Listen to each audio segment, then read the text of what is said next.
Beloved child, I see you. I see the way you try to be strong in the daytime and then fall apart in the quiet hours.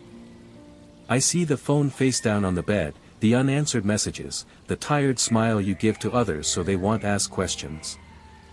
I see the nights when your thoughts grow louder than your prayers, when your chest feels tight and your bones feel heavy, as if sorrow has weight.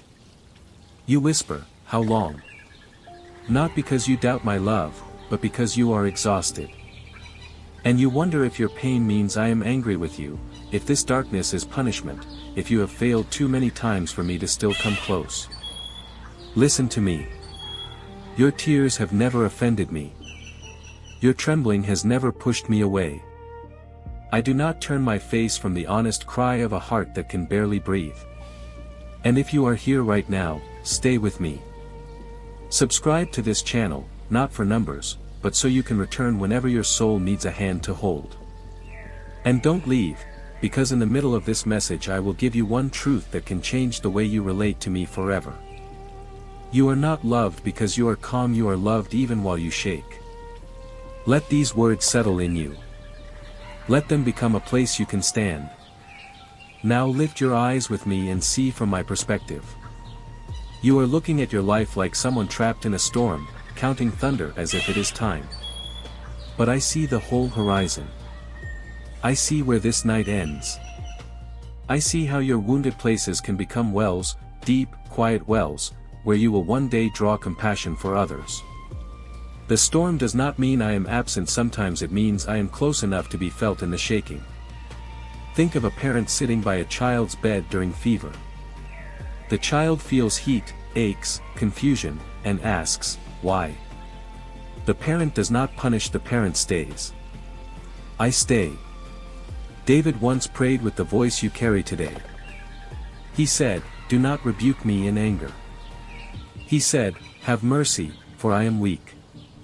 He said his bones were troubled and his soul was deeply distressed. That is not the language of a perfect person, it is the language of a real one. And I received his words, not as disrespect, but as trust. Because only a child who believes in a father dares to speak honestly.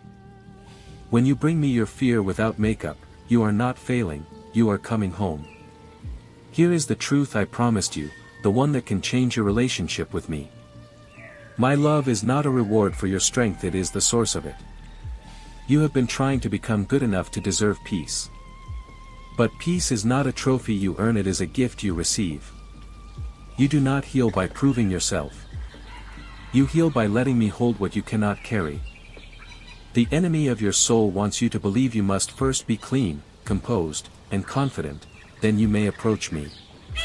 But I say, come as you are, and I will meet you there. Come weak, come weary, come with a throat tight from crying. My mercy is not fragile. Now, listen carefully, and take these 5 steps like gentle stones across a river.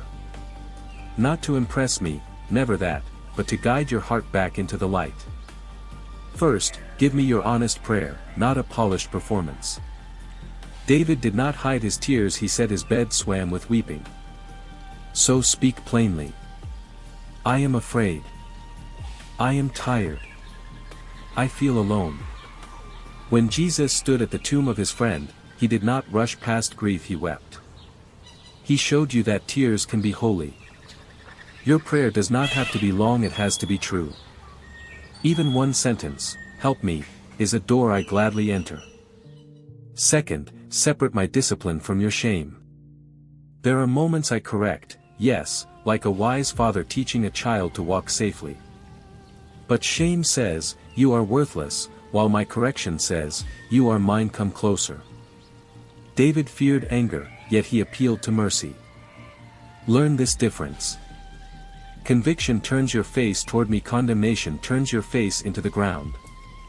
Remember how Jesus spoke to the woman caught in sin. He did not crush her, he lifted her, protected her, and then led her into a new path. If you feel crushed with no hope, that is not my voice. My voice calls you forward with dignity. Third, let time become trust, not torture. David asked, "How long?" That question is not sinful, it is human. But do not let it become a chain. When waiting stretches you, anchor yourself in small obediences. Drink water, step outside for a minute, open the window, breathe a slow prayer. The early believers waited through persecution and uncertainty, but they kept gathering, kept praying, kept breaking bread. They did not know the full timeline, yet they chose faithfulness in the next hour. I am not only in your finish line, I am in your next step. Fourth, allow me to heal the places you keep calling too broken. David said, "Heal me," and he spoke of bones, deep structure, not surface. Some pain sits deep. Childhood wounds, betrayal, loss, long anxiety, a body that feels constantly tense. I can heal deeply. When I healed through Jesus, he often asked people to come near, to be seen, to name what they wanted. Do the same. Name your need without embarrassment. Tell me, I need rest. I need courage. I need release from fear. I need help forgiving. I need comfort. You are not bothering me. You are trusting me. Fifth, draw a boundary against the voices that feed your darkness.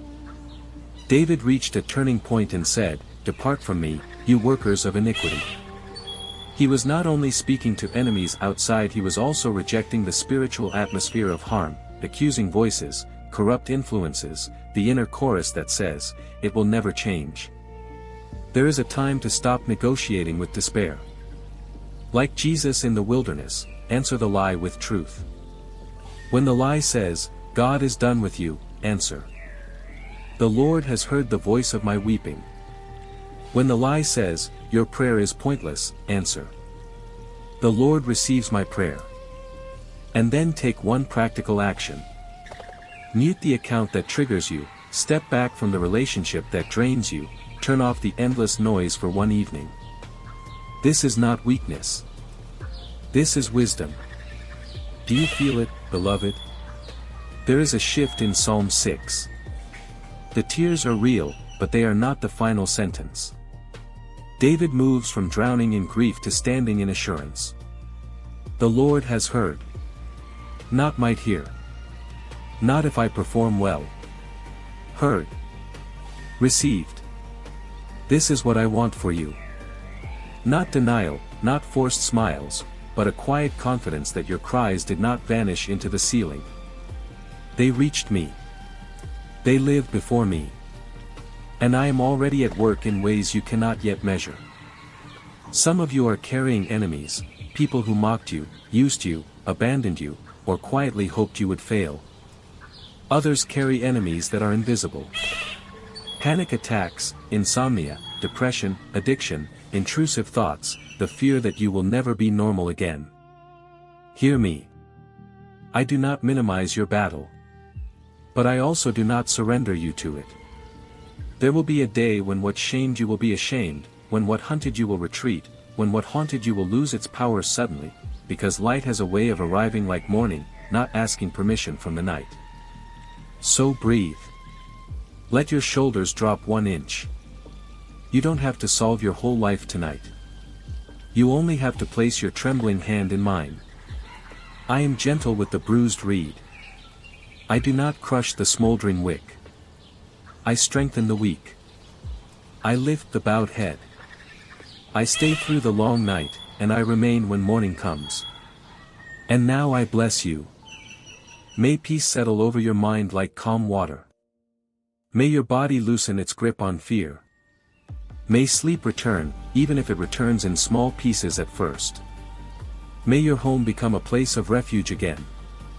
May your heart remember that you are not alone. I am near to you in the dark, and I will also be near to you in the day. You will not be abandoned in this chapter. If this message held you up, subscribe so you can return when you need to hear my voice again. Share this video with someone who cries in secret, someone who says I'm fine but is not fine. You can be the gentle messenger that helps them make it through the night. And remember, I have heard your weeping, I have received your prayer, and I am leading you, step by step, into mercy.